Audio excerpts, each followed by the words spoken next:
welcome back to another excellent episode of the Bettor Sports Show. I'm Ryan. I'm here with Randy. Randy, how you doing today? Ryan, how the hell we doing? It's been a pretty good week so far. How you doing? I'm doing pretty well, and also this episode is brought to you by our sponsor, both Massachusetts drivers and Tyreek Hill, telling you to slow down at the intersection. Anyway, jump right into the show. Friday night, I like Arizona State to beat Texas State.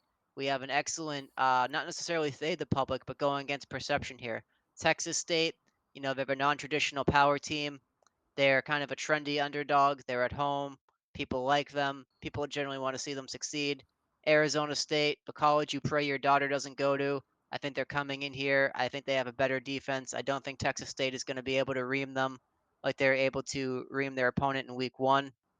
And I like Arizona State a lot here. That's going to be my pick on Friday night. I think they have the better defense. I expect them to win a semi close game by like 10 points. I'm going to be rolling with that program myself. So just starting you off hot with some college picks right away. Hey, I'll be honest with you. We had a brief conversation before the show. Me, college football, not quite there yet. I need a bit more of a sample size. Watching some of the games on Saturday, stress free right now, without actually having to bet down on it too much, has been pretty relieving. But I'm not going to have any college info or picks for you probably again for a couple more weeks closer to October. What I really need to happen is for those complete degenerate college games on like Tuesday night and Wednesday night to come back, right? Like not SEC, like, the MAC, the Sun Belt, those teams where the people betting on them are just like full straight on, like, yeah, I don't know who these teams are, but I'm going to bet on it. I'm new Do you to do college. research on? I was gonna say I'm new to college football, but that Hawaii 10 p.m. spot's been pretty popular. I know that much. Yeah, that's for the Gen game. Everybody bets Hawaii at the end of the day to get all of their losses back, and you wake up in the morning ever saying aloha or oh fuck. So it's quite the coin flip. And yeah, if you're able to do some research on these games like the Sun Belt, the MAC, these non-traditional conferences and teams, you can make some money. I remember a few years ago, back in 2022, I was able to ride UTEP when they were hot. I made some good money there. Driving up to the sports book, they're like, "What do you want to bet on?" I'm like, "UTEP." They're like, "What the fuck, really?" And I'm like, "You're goddamn right," and it cashed. So it's not about finding the popular winner. You just need to find a winner. And outside of that, college week two, there are a lot of big spreads I didn't want to touch. Texas was free against Michigan, but I'm kind of kicking myself there. But did I want to lay a touchdown in week two? I don't know if I wanted to do that. But Arizona State, I like that. That's going to be a play for me. I'm looking at Pittsburgh, West Virginia. Maybe I give that out. Maybe I don't. Try to find a lean there. There's UFC and some other good stuff that day, so we'll see. But yeah, that's just where I am right now with college. We're just waiting a little bit more, just a little bit. Yeah, a little bit more is always good for college football. Again, right? Programs the changeover on roster is just crazy compared to pro football. So again, me personally, I like to see a little bit of a trajectory for the teams and first couple of rusty games, get those shaken off. I did forget last week. It's been such a long week with NFL starting back up, but I did play one college game on Saturday. I faded Michigan because our guy Trent, he gave Michigan out on the spread. So I went the other way first half, and ultimately that did cash. So that was great. But yeah, otherwise with college, man, college is very tricky, and it's not the sharpest when it comes to the books. Of course, there are some, but right. What slate's filled with 34 and a half spreads, 34 and a half point Exactly right. spreads, Yeah. right? It's a little hard to call right now, and you don't exactly just want to throw your hard-earned units on something like that. We do have Sean O'Malley coming up.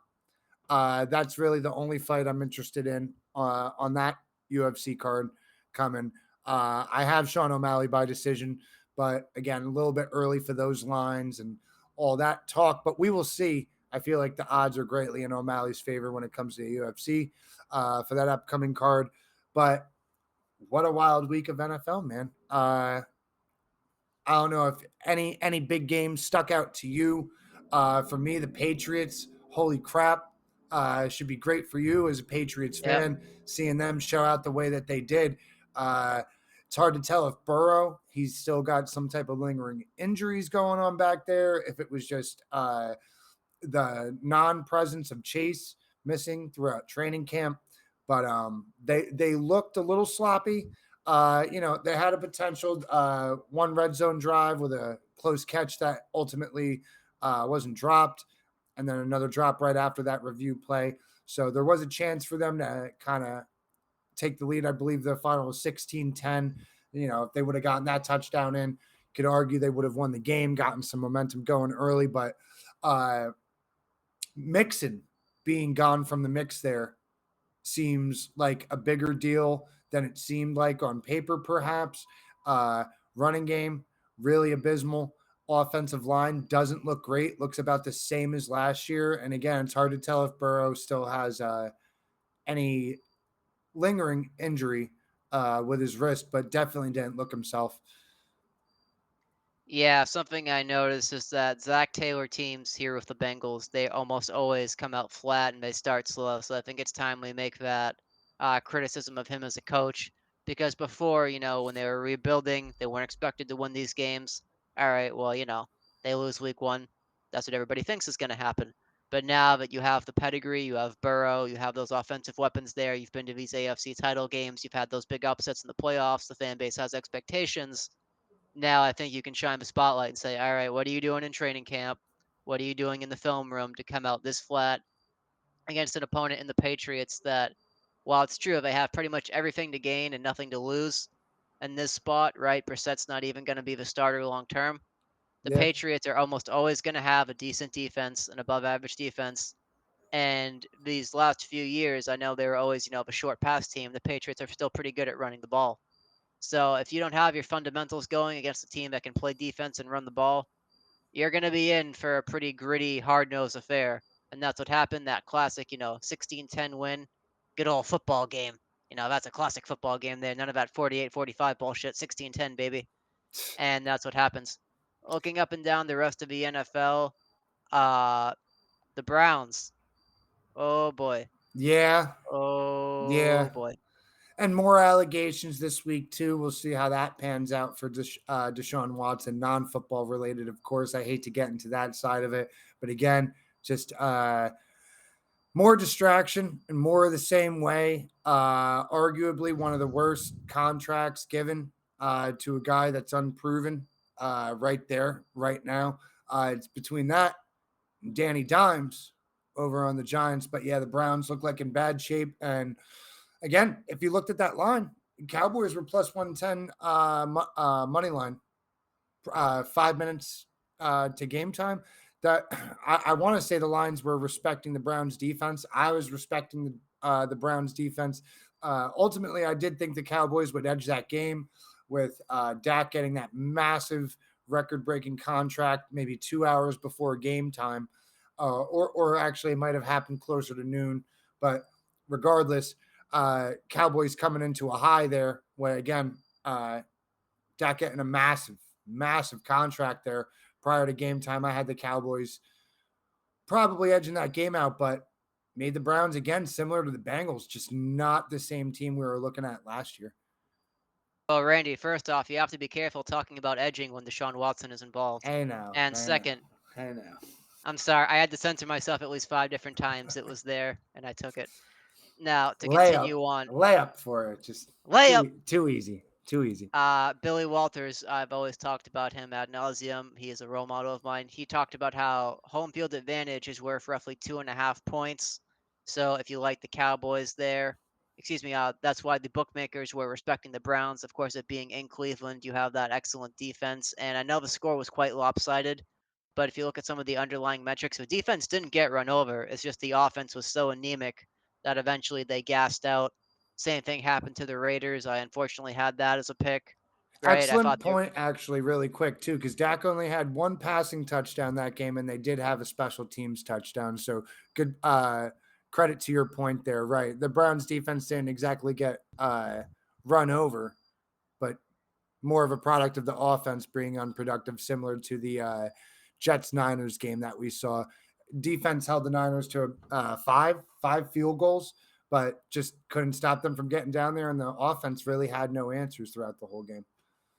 yeah, no, Jake Moody, the fucking fantasy football god. You woke up on Tuesday morning, fucking Jake Moody ganked you. That's rough. It's a rough feeling. Yeah, no, Rodgers with the Jets, that is not the debut that they wanted. You certainly, as a Jets fan, don't want to see Aaron Rodgers out of the game by the fourth quarter due to any circumstance.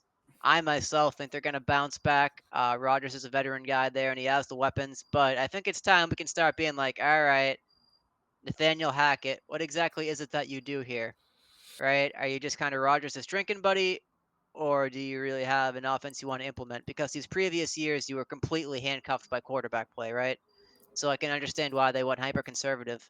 So But now, two things to that all right, yeah, point. yeah, let's hear it. The first scoring drive that they had, that's the longest drive they've had since compared to last season. Last year, so Aaron Rodgers' touchdown drive was 7.5 minutes long, time of possession.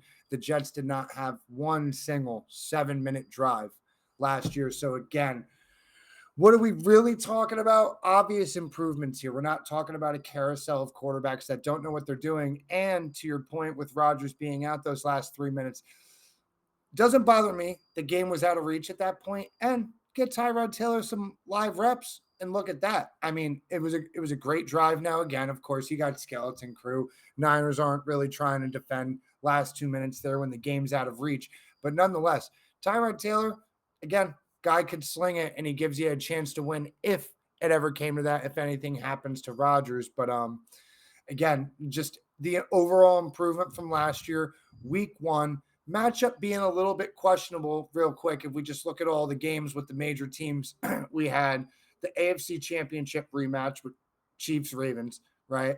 Um, you could argue within our division, right? The Patriots drew the Bengals, but for what it's worth, the Bengals had a dog shit record last year, so that was a fair matchup for them. Dolphins drew the Jags, similar off postseason opponent, and the Bills. I we didn't even actually touch on that game. What a wild that was arguably the shocker game of the week. Really, the Bills Cardinals. That game came down to the wire. The Bills looked good and bad against, again, a team that's slated to be arguably one of the worst in the league. I think that was a 33-28 final between the Bills and the Cardinals. But matchup for the Jets playing Super Bowl team from last year, team that made to the Super Bowl rather. Uh, just a little bit of a mismatch for week one. Not exactly the opponent you want to see week one compared to what pretty much every other team got. Again, even the Ravens, right? They deservingly draw the Chiefs week one. So matchmaking a little bit questionable there, but I'll throw it out there right now. I have three picks for you, three great value matchups for this upcoming week. One of them being Thursday night tomorrow, but Jets spread. I'm probably going to say alternate spread there with the -7 against the Titans.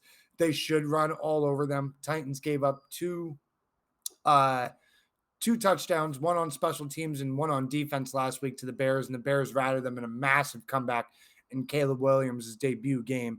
But I have the Jets on a big spread there, and they should wipe the floor with the Titans there. That's going to be the first of three picks that I have for you today. I think that's a good pick. The Jets there to bounce back. Will Levis, I would have loved to say some great things about him. Unfortunately, I cannot. His performance left a lot to be desired there in week one. We'll see how he bounces back at home. That's a very tough matchup against the Jets defense for an inexperienced QB. I myself, a pick I'm looking at, I love the Commanders here. I think that Really? Daniel Jones' time in New York, yep, I think it's finally the dam is breaking. He doesn't have Saquon there to get them in those short yardage situations on first and second down. I think just watching him against the Vikings, and while the Vikings do have Brian Flores calling the shots back there, I do think they're going to be an above average defense.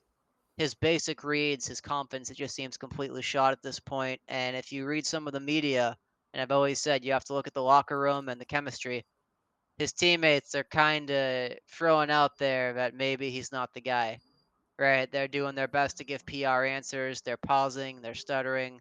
They're not trying to throw him under the bus, but they're implying that he's kind of lost it. Whereas the Commanders, even though they did get routed by the Bucks in an excellent game by Mayfield, Yes. that was more just Mayfield Yes. going off, No, he looked right? great. He looked great. Mayfield again.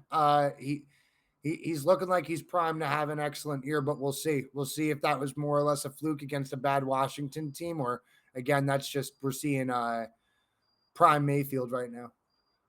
Yeah, and then I like Washington here. I like Jaden Daniels, especially to run to the outside and attack the Giants defense that way. If they can build up that time of possession, I think Brian Robinson Jr. as well. Always, always going to be high on that guy. And that offense, in terms of weapons, Terry McLaurin, Zach Ertz, they're sneaky. You know what I'm saying? I do lean to them in this matchup. They have home field. I know it's not an exciting pick, right? Commanders Giants. That's generally not the first game you look to, but I like Washington. I mean, again, bold. I won't flat out say I agree with you. I definitely see your points there. And then again, I don't know if it's biased to me being a Jersey guy and just biased to the tri-state teams. But I don't know. I'm not sure if I can join the Giants anti-hype train right now against Daniel Jones. I believe uh, he's a quality quarterback. He can be a quality quarterback. We are looking at year 6, but we also have to look at the sum of all parts. Um, I'll tell you what, you put Daniel Jones in a Jets uniform last year, we finished with 11, 12 wins. I would take Daniel Jones over any type of, we don't know who our starter is, kind of, just getting lost into the drafting of quarterbacks and maybe picking up a journeyman. I think the Giants have something there. Again, is he good enough to get you to a Super Bowl? I don't know, but I think he keeps this team highly competitive.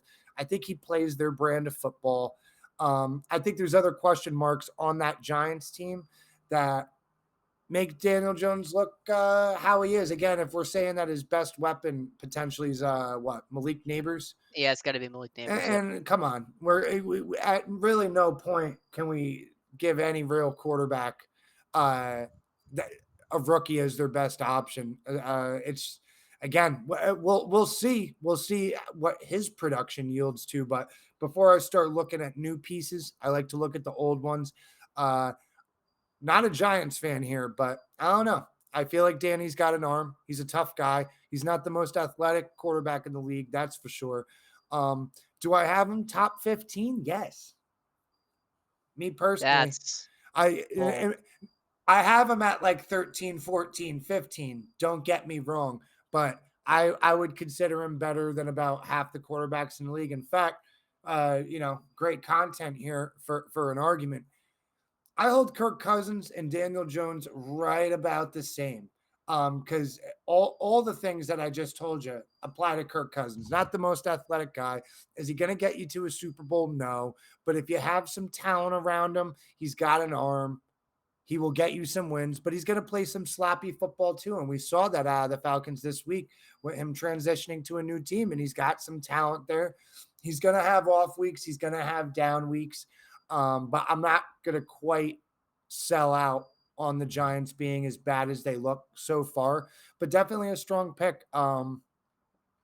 I think Washington, again, they're in a hungry position in that division right now. So I would not be surprised. Very interesting game for week 2, though. It is a very interesting game because if the Giants lose that game and the Heat's just going to get turned up even more. If Mm-hmm. they're able to bounce back, though, of course, all the discourse and everything will just do a 180. Suddenly, everything's fine, right? Winning cures everything. So that's just a game I'm looking at there. Another game I had in mind. This is a disgusting pick. Are you ready? I'm ready for it, baby.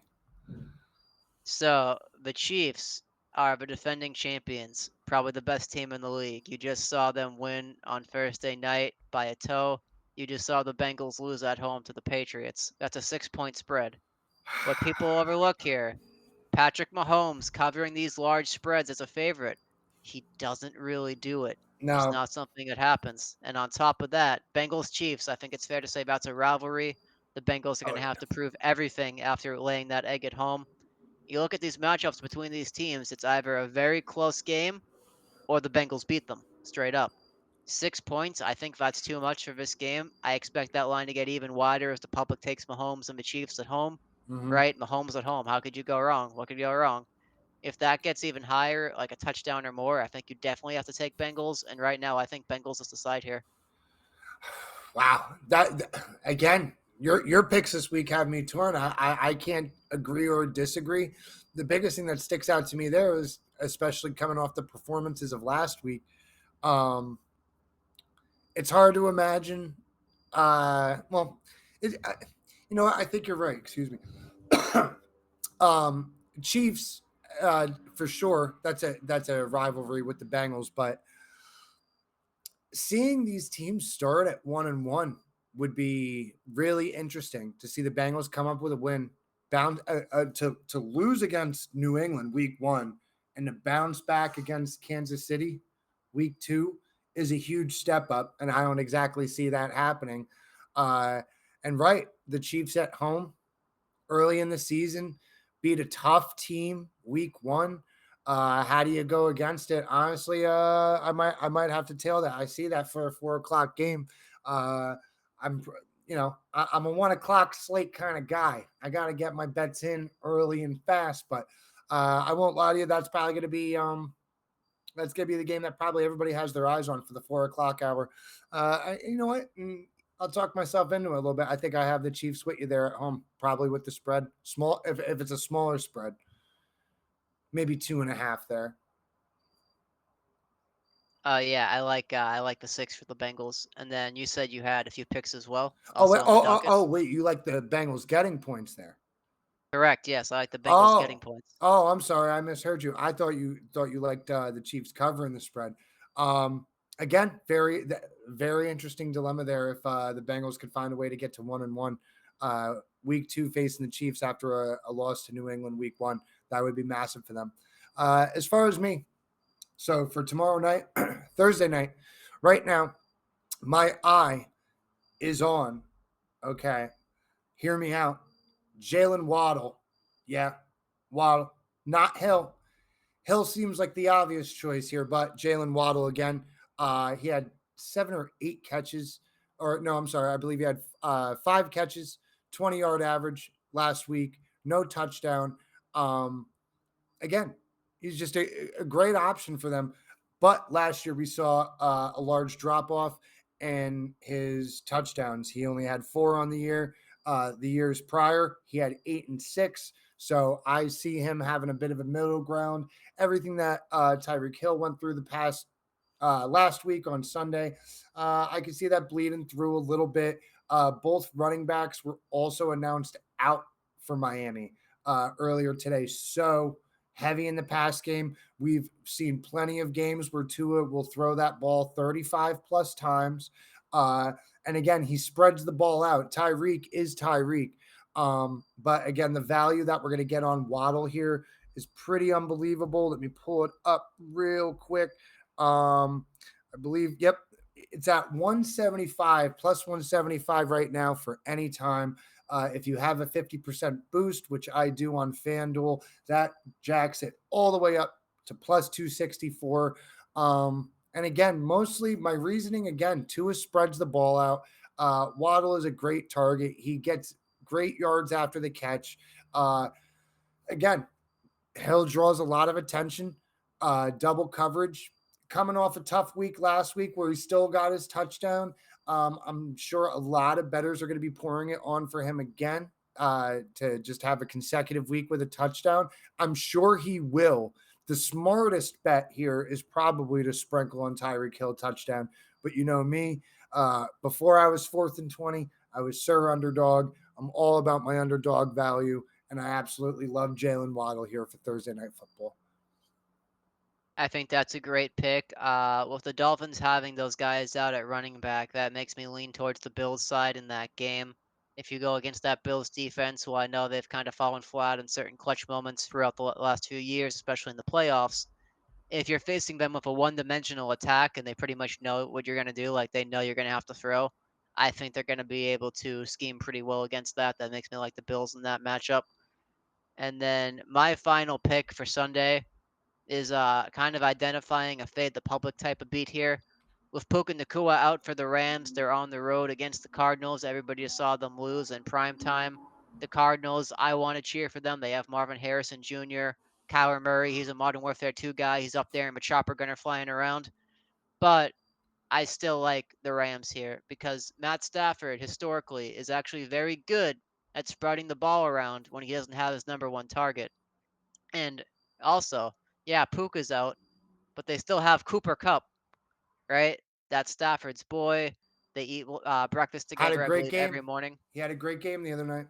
He had a great game, and then they should be able to pound the rock with Kyron Williams. I see Corum coming in, getting some reps. Ronnie Rivers as well looked very good in his limited action.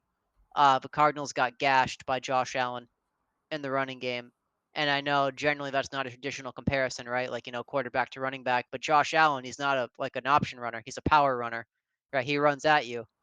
So I think that the Rams will be able to control the line of scrimmage here, maybe dominate time of possession and beat the Cardinals. And the Cardinals, the fact that Marvin Harrison Jr. was not involved in the pass game at all against the Bills, that really is a red flag to Missed me. him I think wide open in the end zone there too at the end. He was wide open all alone. yeah, it's not good for my fucking touchdowns future, God damn it. But I like the Rams here, getting the points. The line's officially flipped. I believe it was Rams -2 at one point. Now it's Cardinals -1. So it's funny you say that. That was like my technical fourth game in question. So like I had mentioned earlier, first uh, we have Waddle anytime, and then I mentioned earlier in the show. Right now, I love the Jets on the spread. If not alternate spread, it's -3.5 right now. I think there's a lot of room to alternate spread that up to 6.5, maybe even 7.5. I really have them winning by 10 in this. But the Rams being the plus 100 right now is baffling. They played an excellent game. I think Nakua being out is going to be kind of a non factor. Stafford's going to be Stafford. He's going to sling that rock 40 plus times a game. It's going to be a bit overwhelming for Arizona. We saw how seedy their defense is last week, especially against a lack of weapons. Josh Allen got it in there twice by himself last week. For those reasons, also is kind of I don't have a money line pick for the Dolphins Bills, but to your point before, um, why you slightly lean Bills, it's kind of why I'm against them right now. The Cardinals put up 28 against them. If they put up 28, this should be a high scoring game at the very least, and it's just whose defense is worse. But Miami's defense looked pretty solid, so that's the additional reason why I like Jalen Waddle for the anytime score for Thursday night. But um, outside of that, really reverse spread on the Ravens. It's not the sexiest pick right now because they're such high favorites, but Raiders ain't doing nothing. Gardner Minshew's okay, but again, a starter in this league on that kind of a roster, I just don't see it. I would be one to tease. The Ravens spread here is currently at -8.5. They should win this game by 3 touchdowns. If we're being real, the Ravens at home really should walk all over them, especially coming off this past week to the Chiefs. Big step down in competition for them. Again, I really think the Ravens really wipe the floor here. And so with that, again, I would say uh, Ravens -10.5 against the Raiders is my final pick for the week right now that I like money line. So we got Jalen Waddle anytime. We got Jets alternate spread, probably anything up to 7.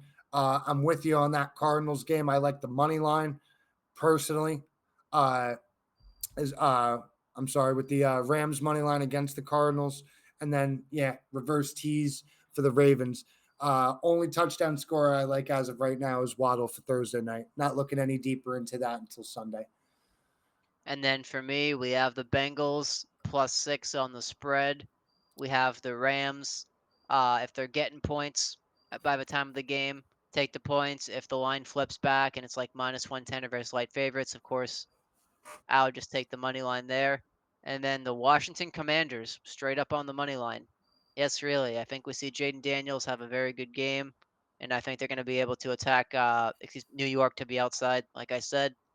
Darnold was able to spread the field against them, especially once they got tired.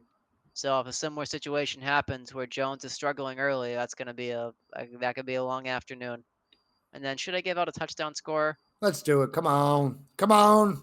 I like Jalen Hurts to run one in after Saquon took all the touchdowns last week. I like him to run it against the Falcons on prime time. I like it, and they did do the tush push, so it's still part of the game plan. I like it. I like the pick. Yeah, and that also, we were talking about Kirk Cousins earlier. I watched some footage. Apparently, part of the reason why he struggled so much is because he's not planting on his leg that he had the Achilles injury Mhm. on, Yep. and he's very scared to plant and throw. So if you can't do that against the Steelers, right? You have T.J. Watt bearing down on you. It's going to be no bargain as well against the fucking Eagles with that defensive front. Definitely not a sport that you wanna play scared on, that's for sure, so, we'll see how that develops, but again, we watched Burrow pretty much, much different injury, but last year, uh, you can't play with a sense of lost confidence, with an injury in this league. It's never gonna work out.